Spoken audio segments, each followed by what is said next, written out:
Simple at napakadali lang lutuin na tinapay, pero siksik naman sa laman at siksik din sa sarap. Ang galing, ganda. Sa mixing bowl, meron na akong 1/4 kilo na asukal. Lagyan ko rin ng 1 teaspoon na yeast at 1/2 teaspoon na asin. Maglagay din ako ng 1 tablespoon na asukal at 1 tablespoon din na mantika. Lagyan ko na rin ng 1/2 cup na tubig at maglagay na rin ako ng 1 tablespoon na margarine. Ihalo lang hanggang sa matunaw yung asukal at the same time isabay na rin natin yung harina at imasahin natin yan ng mga 5 minutes. At mayroon na naman akong nakalimutan, yung pinaka main ingredients niya, yung spring onion. Ilagay ko na lang isama sa paghalo. Dapat nung kanina pa yan kasama sa dry ingredients pa natin, pero hindi ko nga siya naalala. Ihalo lang hanggang sa mahalo lang din, madali lang naman, kagaya nakuha ko rin din naman siya kahit mahuli na ihahabol din. Pagkatapos yan, i-rest natin yan ng 1 hour. Bago natin i-rest ng 1 hour, lagyan muna natin ng margarine at i-coat natin yan sa breadcrumbs. Yung breadcrumbs na ginamit ko, yung tinapay talaga na tinos at saka dinurog.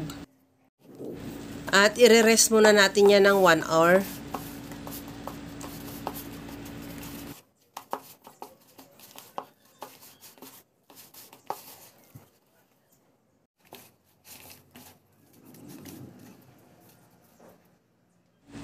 After 1 hour, ito na yung ating dough.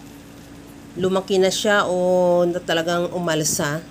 Ilagay ko na yan sa kawali.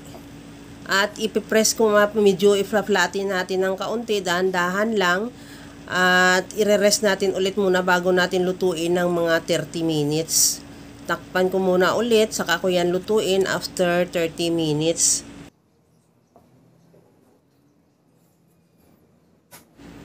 After 30 minutes, ito na yung ating dough. Umalsa na siya ulit. Lutuin na natin yan sa pinakamahinang apoy para hindi siya masunog agad, dahil pag nabigla ng apoy yan, sunog na yung labas pero ang loob hilaw pa. Lutuin natin ng isang side ng mga 5 minutes at saka natin siya baliktarin at ganun din yung kabilang side. Pagkatapos yan, okay na yan, luto na yan yung ating napakasarap na onion bread.